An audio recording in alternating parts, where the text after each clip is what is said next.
স্বার্থবিত্ত বৈভব সম্পদ, গাড়ি বাড়ি, মর্যাদা সম্মানকে আল্লাহর সন্তুষ্টির জন্য বিক্রি করে দিয়েছে। তাদেরকে সন্ত্রাস দিয়ে মিথ্যাচার দিয়ে দুনিয়ায় দাবিয়ে রাখা যাবে না। বক্তব্য নিয়ে আসছেন বাংলাদেশ জামাত ইসলামের সম্মানিত সেক্রেটারি জেনারেল অধ্যাপক মিয়া গোলাম পরোয়ার। জুমার দিন সম্মানিত আমিরে জামাতের বক্তব্য আমরা শোনার জন্য সবাই অপেক্ষা করছি। দুটো কথা শুধু আমি সংক্ষেপে আল্লাহ তৌফিক দিলে বলে শেষ করতে চাই। আজকের এই সম্মেলন এমন একটা সময় অনুষ্ঠিত হচ্ছে যখন একটা জাহেলি আধার পেরিয়ে ইসলামী ছাত্র শিবিরের অকুতভয় মৃত্যু ভয়হীন চেতনার মধ্য দিয়ে একটি নতুন দিগন্ত, নতুন বাক, নতুন ডাইমেনশন তৈরি করে একটা নতুন বাংলাদেশ বিনির্মাণের জন্য বাংলাদেশ এগিয়ে যাচ্ছে। সম্মানিত ভাইরা আমার, জুলাইয়ের গণ অভ্যুত্থানে যে বিপ্লবে, যে সংগ্রামে বাংলাদেশের রাজনীতির পরিবর্তন হলো, আর আমরা এই জাতি একটি মানবিক বাংলাদেশ দেখার অপেক্ষায় আছি। এই সংগ্রামে ইসলামী ছাত্র শিবির ছিল দুঃসাহসী নির্ভীক বিজয়ী বীর। অনেক আত্মত্যাগ, অনেক শাহাদাত, রক্তের বিনিময়ে আজকে আমরা এখানে এসে পৌঁছেছি। একটা কালো যুগ আমাদের পেছনে, একটি নতুন সম্ভাবনা আমাদের সামনে। সেই সময়ে জাতিকে ঐক্যবদ্ধ করে আমাদের সামনে এগিয়ে যেতে হবে। ঠিক সেই সময় আমরা আবার একটি চক্র, একটি ষড়যন্ত্র দেখতে পাচ্ছি।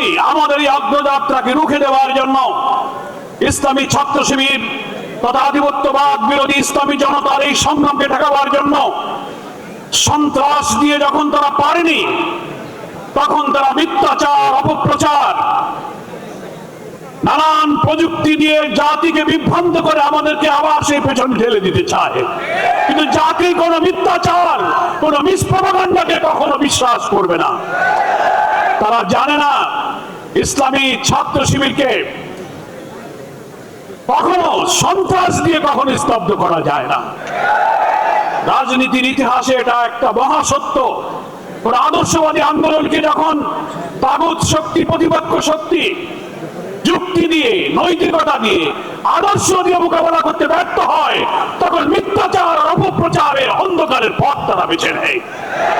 তারা ইসলামী ছাত্র শিবিরকে স্বাধীনতা বিরোধী বলেছে, রক্তটা বলেছে, গুপ্ত বলেছে, কিন্তু প্রমাণ করেছে রাজনৈতিক পরিবর্তনের পর সত্য উদ্ভাসিত হয়েছে। 4টি পাবলিক বিশ্ববিদ্যালয় এবং জনগণ তাদেরকে প্রত্যাখ্যান করে প্রমাণ করেছে তোমাদের সব মিথ্যাচার হচ্ছে, মিথ্যা, অসত্য, বিভ্রান্ত। জনগণ তাদের কথায় কখনো বিভ্রান্ত হয়নি। ইনশাআল্লাহ আগামী দিনে নতুন বাংলাদেশ গড়ার জন্য ইসলামী ছাত্র শিবিরের এই অকুতোভয় যাত্রার পেছনে গোটা জাতি তাদেরকে সাহায্য করবে। ইসলামী ছাত্র শিবির সেই শক্তি, সেই প্রাণ, যে সত্তা তারা দুনিয়াকে আখিরাতের বিনিময়ে বিক্রি করে দিয়েছে। মহান আল্লাহ রাব্বুল আলামিন কোরআনে ওই যে অসাধারণ আবেগময়ী কথা সূরা নিসার 94 নম্বর আয়াতে উল্লেখ করেছেন। শিবির তার উপর দিয়ে জীবন গড়ে। আল্লাহ তাআলা বলছেন, আউযু বিল্লাহি মিনাশ শাইতানির রাজীম, বিসমিল্লাহির রহমানির রহিম, ফালিয়ুকাতিল ফি সাবিলিল্লাহি আল্লাযীনা ইয়াশরুনাল হায়াতাদ দুনিয়া বিল আখিরাহ। তারা ইসলামী আন্দোলনের জন্য, দ্বীনের জন্য জীবনকে বিলিয়ে দিতে পারে যারা দুনিয়াকে আখিরাতের বিনিময়ে বিক্রি করে দিয়েছে। শিবির দুনিয়ার স্বার্থবিত্ত বৈভব সম্পদ, গাড়ি বাড়ি, মর্যাদা সম্মানকে আল্লাহর সন্তুষ্টির জন্য বিক্রি করে দিয়েছে। তাদেরকে সন্ত্রাস দিয়ে, মিথ্যাচার দিয়ে দুনিয়ায় দাবিয়ে রাখা যাবে না। এরা হচ্ছে সেই জাতি, ওয়ামিনান নাসি মান ইয়াশরি নাফসাহু ইবতিগা মারদাতিল্লাহ আল্লাহু রাউফুন বিল ইবাদ। মানুষের মধ্যে এমন কিছু মানুষ থাকে যারা শুধু আল্লাহর সন্তুষ্টির জন্য নিজের সত্তাকে তারা বিক্রি করে দিতে পারে।